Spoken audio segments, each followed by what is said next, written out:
நடைபெற்றுக் கொண்டிருக்கிற இந்த ஆட்சி வந்து மக்கள் விரோத ஆட்சி. இந்த ஆட்சி வந்து இருக்கக்கூடாதுன்றது தான் எங்களுடைய எண்ணம் கூட.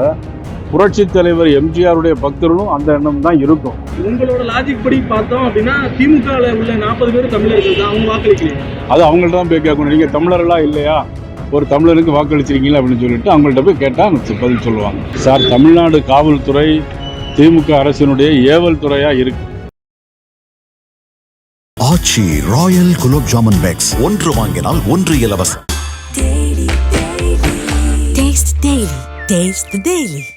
என்ன பிரச்சனை சொல்லுங்க.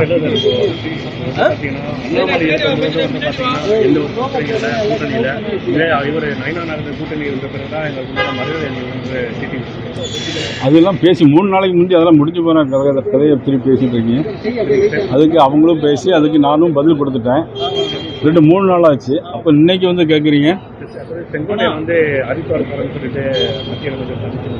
அதாவது மதிப்புக்குரிய திரு செங்கோட்டையன் அவர்கள் அதிமுகவில் இருந்துட்டு அதுக்கப்புறம் இப்போ அவருடைய பொதுச்செயலாளர் நடவடிக்கை எடுத்ததாக சொல்லி அதனுடைய அடிப்படையில் அவர் ஹரிதுவா போகிறோன்னு சொல்லியிருக்காரு.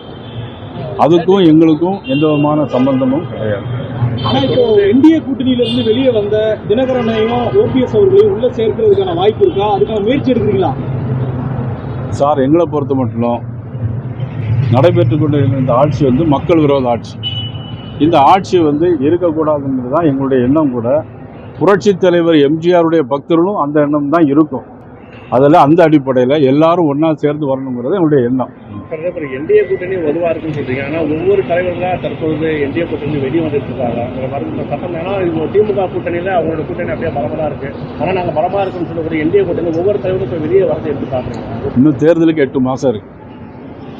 ஆனால் 8 மாதத்துக்கு நம்ம இப்போவே வந்து நிறைய பேச வேண்டியது இருக்காதுன்னு நான் நினைக்கிறேன். அது வந்து சிபி ராதாகிருஷ்ணன் அவர்களுக்கு ஓபிஎஸ் ஆதரவாளர் தர்மர் வந்து வாக்களித்திருக்கிறார். அது என்ன சமிக்கை காண்பிக்கிறார்? ஒரு தமிழனுக்கு ஒரு தமிழன் வாக்களித்திருக்கிறார். தமிழனுக்கு ஒரு மரியாதை கிடைத்திருக்கிறது. அந்த தர்மருக்கு எனது வாழ்த்துக்கள். உங்களோட லாஜிக் படி பார்த்தோம் அப்படின்னா திமுகவில் உள்ள 40 பேர் தமிழர்கள் தான், அவங்க வாக்களிக்கலையே. அது அவங்கள்ட்ட தான் போய் கேட்கணும். நீங்கள் தமிழர்களா இல்லையா, ஒரு தமிழருக்கு வாக்களிச்சிருக்கீங்களா அப்படின்னு சொல்லிட்டு அவங்கள்ட்ட போய் கேட்டால் பதில் சொல்லுவாங்க. இந்த தேர்தல் இப்போ நடைபெற்ற அதாவது மக்களை சந்திக்கக்கூடிய விஷயத்தில் எடப்பாடிக்கும் ஈஸியாக எடப்பாடி மற்ற தலைவர்கள் வந்து பார்த்தீங்கன்னா அந்த பேரணிக்கோ மக்களை சந்திக்கிற கூட்டத்துக்கும் ஈஸியாக வந்து அதாவது உரிமை கிடைக்கிறது. ஆனால் தாவேகா விஜய்க்கு மட்டும் இது வந்து மறுக்கப்படுறதுக்கான தலைவர்கள் வந்து சொல்லிட்டு இருக்காங்க.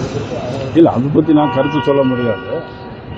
ஏன்னா அது வந்து என்ன விஷயம் என்னங்கிறது அதை பற்றி நான் எதுவும் என்னுடைய கருத்து சொல்ல முடியாது. குடியரசுத் தலைவர் துணைத் தலைவர் தேர்தலில் வாக்களிக்காம ராகுல் காந்தி மலேசியாவில்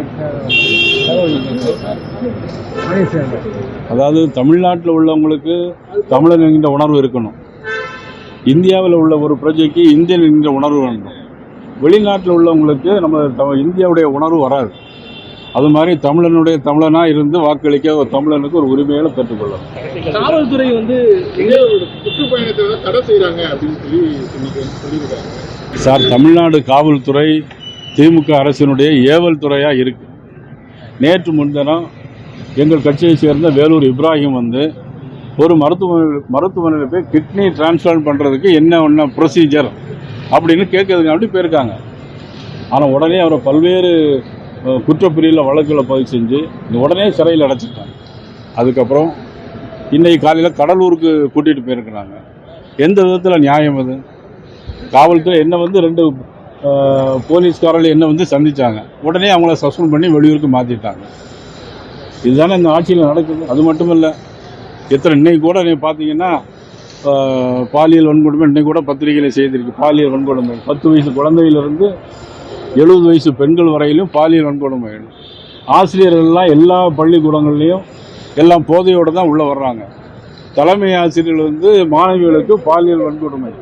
இதுவரையிலும் இந்தியாவில் சுதந்திரம் அடைஞ்ச பிறகு இந்த ஒரு 4 வருடத்திலும் இவ்வளோ பெரிய ஒரு மோசமான ஆட்சி எங்கேயுமே கிடையாது. ஆட்சி வந்து கட்டுப்பாடு இல்லை, அவ்வளோதான்.